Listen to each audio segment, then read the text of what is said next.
پرکھ نہ ہونا کہ کسی نے کسی کی ذات سے پیار کیا ہے تو ابو بکر صدیق نے میرے مصطفیٰ کی ذات سے پیار کیا ہے صلی اللہ علیہ وسلم، حضور کی ذات سے محبت کی۔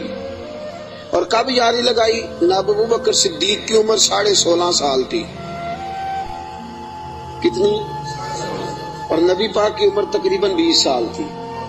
مکے میں دوستی لگ گئی، پانی پرن سہیلیاں تے رنگا رنگ کڑے، اسی پریا اس دا جانیے جس دا توڑ چڑھے۔ کہاں دوستی لگائی؟ 16.5 سال کی عمر۔ آج 1450 سال گزر گئے ہیں۔ مدینہ منورہ جو جا کے گردن چکاتا ہے ابو بکر کی یاری کو بھی سلام کر کے جاتا ہے۔ کیسی دوستی ہے! اور ذات کے ساتھ پیار کیا، صفات کے ساتھ نہیں۔ جب آدمی کا عروج ہوتا ہے تو بڑے یار آ جاتے ہیں، بڑے دوست نکلتے ہیں، وہ کہتے ہیں کیا بات ہے جناب کی، ہم آپ کے ساتھ رہا کرتے تھے، وہ پرانا یارانہ، پرانی دوستی، آپ ہمارے پڑوسی ہیں، چوتھی گلی میں آپ کا گھر ہوتا تھا، کبھی کبھی فلاں دکان پہ ملتے تھے، اکٹھا سودا خریدتے تھے، بڑے لوگ۔ لیکن دکھ کا وقت، تکلیف کا وقت، ابو بکر صدیق نے حضور سے اس وقت یارانہ لگایا تھا جب کوئی بھی نہ تھا، کوئی بھی نہ تھا۔ کئی لوگ آئے ہیں، وَرَأَيْتَ النَّاسَ يَدْخُلُونَ فِي دِينِ اللَّهِ أَفْوَاجًا، فوجوں کی فوجیں آئیں، لیکن ابو بکر اس زمانے میں آئے حضور کی ذات سے پیار کر کے، نبی پاک کی شخصیت سے پیار کر کے۔ 16.5 سال کی عمر میں یارانہ لگایا۔ حضور بھی تجارت کرتے تھے، جناب صدیق اکبر بھی تجارت کرتے تھے۔ جب جناب خدیجہ الکبریٰ سے نبی پاک علیہ الصلوۃ والسلام کا نکاح مبارک ہوا تو حضور اسی محلے میں چلے گئے جہاں حضرت خدیجہ کی رہائش تھی۔ تو اسی محلے میں، جس کو آج شار ابراہیم خلیل کہا جاتا ہے، اسی محلے میں مکہ مکرمہ میں جناب صدیق اکبر کا گھر تھا۔ پہلے یارانہ تھا، پھر محلہ بھی ایک ہو گیا۔ شام کو روز ملاقات ہو جاتی، روز۔ جس دن رسول کائنات صلی اللہ علیہ وسلم پہ وحی کے آثار آنے لگے نا، جناب جبرائیل علیہ السلام تشریف لانے لگے، آثار وحی آنے لگے، تو نبی پاک علیہ السلام تھوڑا تھوڑا پریشان رہنے لگے۔ جناب خدیجہ الکبریٰ نے حضرت ابو بکر صدیق کو پیغام بھیجا، بلایا، اور اس زمانے میں ابھی کلمہ نہیں پڑا۔ فرمانے لگی آپ کے صاحب، آپ کے دوست ذرا پریشان رہتے ہیں، ان سے پوچھے تو صحیح کیا معاملہ۔ حضرت خدیجہ الکبریٰ رضی اللہ، یہ کس زمانے کا یارانہ، یہ کس دور کی دوستی ہے؟ اور وہ تجارت کا زمانہ تھا، وہ کاروبار کا وقت تھا، رسول پاک کے ساتھ دوستانہ لگ گیا تھا، محلہ ایک تھا۔ پھر اس دوستی نے آگے درجات اختیار کیے۔ انسان اپنے دوست کے ساتھ، اور بالخصوص جو جوانی کا دوست ہوتا ہے، اس کے ساتھ بڑا بے تکلف ہوتا ہے۔ اور آپ نے اگر کسی بندے کو پرکھنا ہو تو دن رات اس کے ساتھ ٹائم گزارے۔ رسول کریم صلی اللہ تعالیٰ علیہ وسلم کی بارگاہ میں کسی شخص نے عرض کی حضور فلاں بندہ بڑا اچھا ہے، فرمایا کبھی تو نے اس کے ساتھ سفر کیا ہے؟ کہا حضور نہیں۔ فرمایا پہلے سفر کر پھر بتانا، پہلے اس کے ساتھ، تاکہ تجھے اس کے دن رات کے معاملات کا پتہ چلے، اس کے مزاج کا پتہ چلے، پھر بتانا، یوں نہ بتا۔ جناب صدیق اکبر رضی اللہ تعالیٰ عنہ نے نبی پاک علیہ الصلوۃ والسلام کو 20 سال کی عمر مبارک سے جانتے تھے، اور حضور علیہ الصلوۃ والسلام نے اعلان نبوت فرمایا 40 سال کی عمر میں۔ یہ جو 20 سال ان کا درمیان میں یارانہ رہا، دوستانہ رہا، اس پورے عرصے میں انہوں نے نبی پاک علیہ السلام کو اس نگاہ سے نہیں دیکھا کہ یہ نبی ہے۔ توجہ ہے آپ کی؟ بات کو پرکھیے گا، ذرا غور کیجئے گا۔ ایک ہوتا ہے بندہ سمجھتا ہے یہ شیخ ہے، یہ پیر ہے، یہ علامہ ہے، یہ مولانا ہے۔ اب جب اس نگاہ سے وہ پرکھتا ہے، دیکھتا ہے، تو آپ جان سکتے ہیں کہ وہ اس کا تصور ہوتا ہے کہ یہ نیک ہوگا، پرہیزگار ہوگا۔ بہت ساری ایسی نظریں ہیں جو اس پہ وہ ڈالتا ہی نہیں، طاہرانہ نظریں، تنقید کی نظریں ڈالتا ہی نہیں، اس زاویے سے وہ سوچتا ہی نہیں۔ میرے عزیزو، نبی کریم صلی اللہ علیہ وسلم کو جناب صدیق اکبر نے 20 سال اس نظر سے دیکھا ہی نہیں کہ یہ نبی ہے۔ یہ میرے نبی پاک علیہ الصلوۃ والسلام کی سیرت اور کردار کا حسن ہے۔ فقد لبثت فیکم عمرا من قبلہ افلا تعقلون، کہا لوگوں میں نے تمہارے درمیان عمر گزاری ہے، میرا تمہارے درمیان جوانی کا گزارنا اور پاکیزہ رہنا اس بات کی دلیل ہے کہ میں اللہ کا نبی ہوں۔ میری عمر کو دیکھ لو، میں نے 40 سال کا وقت تمہارے درمیان گزارا، یہ دلیل ہے کہ میں اللہ کا نبی ہوں۔ 20 سال دیکھا جناب صدیق اکبر نے، اور نبی پاک علیہ السلام فرماتے ہیں جس کو بھی میں نے کہا نا کلمہ پڑھ لے، اس نے معجزہ مانگا۔ کسی نے کہا پتھروں کو کلمہ پڑھائیے، کسی نے کہا درختوں کو سجدہ کرائیے، کسی نے کہا ڈوبے ہوئے سورج کو بلائیے، کسی نے کہا چاند توڑ کے دکھائیے۔ فرمایا ابو بکر نے معجزہ مانگا ہی کوئی نہیں۔ ابو بکر نے معجزہ کن فیکون اجے کل دی گل ہے، اساں پہلوں پریت رلائی۔ ابو بکر صدیق نے معجزہ مانگا ہی نہیں۔ میں نے کہا ابو بکر کلمہ پڑھ لے، کہا حضور ٹھیک ہے پڑھا دے، حضور ٹھیک ہے پڑھا دے۔ نبی پاک علیہ السلام کا کلمہ پڑھ لیا جناب صدیق اکبر نے۔ دوستو، ابو بکر صدیق مکہ مکرمہ کے ایک سنجیدہ ترین شخص کا نام ہے۔ یہ جذباتی آدمی نہیں، وہ جی غریب آدمی تھا، چلا گیا پیر صاحب کے پاس، مرید ہو گیا، ساری زندگی کی خدمت میں گزار دی۔ یہ ایک بہترین تاجر ہے، یہ وہ شخص ہے جس کا مکہ مکرمہ سے لے کر مدینہ طیبہ تک اور شام کی سرحدوں تک تجارت کا مال پھیلا ہوا ہے۔ آپ دیکھیے جب ہجرت کر کے حضور گزر رہے ہیں نا مکہ مکرمہ سے مدینہ طیبہ کی طرف، تو بہت سارے لوگ ایسے تھے جو حضور کو نہیں جانتے تھے لیکن جناب صدیق اکبر کو جانتے تھے، واقف تھے حضرت صدیق اکبر کے۔ حضور انہوں نے جناب ابو بکر صدیق سے پوچھا یہ کون ہے آپ کے ساتھ؟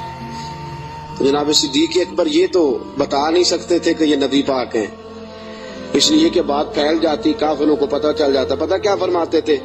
فرماتے تھے یہ میرے راہبر ہیں، یہ مجھے سیدھا رستہ دکھاتے ہیں، یہ مجھے سیدھا رستہ دکھاتے ہیں، یہ میرے راہبر ہیں، میں ان کے پیچھے ہوں، جدھر لے جاتے ہیں میں چلا جاتا ہوں۔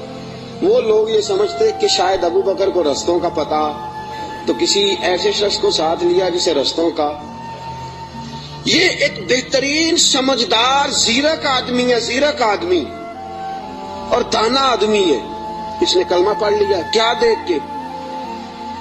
صرف یہ دیکھ کے کہ یار وہ شخص جس کی جوانی اتنی پاکیزہ ہے، جس کا مزاج عرب کے اس برے اور گندے معاشرے میں اتنا صاف ستھرا ہے، وہ یقیناً اللہ کا نبی ہو سکتا ہے۔ اس مزاج میں جناب صدیق اکبر نے کلمہ پڑھا، اور کلمہ پڑھ کے پوری تیاری کر لی نبی پاک کا ساتھ دینے کی۔ تجارت چھوڑ دی، کاروبار چھوڑ دیا، بچے بھی تھے۔ ابو بکر صدیق کی 14 کے قریب اولادوں کا تذکرہ ملتا ہے، بچے بھی تھے، والد صاحب بھی موجود تھے۔ جناب ابو بکر صدیق کے والد گرامی جناب صدیق اکبر کے انتقال کے بعد ان کا وصال ہوا۔ حضرت صدیق اکبر کے بہن بھائی بھی تھے، سارا کچھ تھا، لیکن ابو بکر نے مان لیا ہے تو پھر باقی سارا کچھ چھوڑ دیا ہے۔ صدیق اکبر سائے کی طرح میرے نبی پاک کے ساتھ ہے۔ حضور نے فرمایا دن ہے، تو ابو بکر نے کہا سونے دینی ہے۔ رات ہے، کہا حضور رات ہی ہے۔ ایک بات، صرف ایک بات، اور پھر میں آگے بڑھتا ہوں۔ حضرت علی المرتضیٰ رضی اللہ تعالیٰ عنہ نے لوگوں سے پوچھا تھا، لوگوں اپنے زمانے میں حضرت علی نے اپنے دور خلافت میں فرمایا لوگوں بتاؤ سب سے زیادہ بہادر کون ہے مسلمانوں میں سے؟ انہوں نے کہا حضور آپ علی ہیں، اسد اللہ و رسول آپ کا لقب ہے، آپ ہی سب سے زیادہ بہادر ہیں، اور کون ہوگا؟ تو جناب علی المرتضیٰ نے فرمایا مکہ مکرمہ میں ایک دن ایسا بھی آیا تھا کہ میرے سامنے کافروں نے رسول پاک کو پکڑ لیا تھا، اور سارے مل کے اللہ کے حبیب پہ تشدد کر رہے تھے معاذ اللہ۔ کوئی گلے میں چادر ڈال کے اس کو مروڑتا تھا، اس کو جو ہے وہ کھینچتا تھا، اور حضور کی مقدس آنکھیں باہر نکل آئیں۔ فرمایا کوئی نبی پاک علیہ الصلوۃ والسلام کو مارتا تھا۔ فرماتے ایک شخص زور سے پکارا ابو بکر کو بلاؤ، ایک شخص زور سے پکارا ابو بکر کو۔ نبی علی المرتضیٰ فرماتے ہیں میری 13-14 سال عمر تھی، میں نے ابو بکر کو آتے دیکھا، نہ سر پہ ٹوپی تھی نہ پیروں میں جوتا تھا۔ ابو بکر دوڑا ہوا آیا،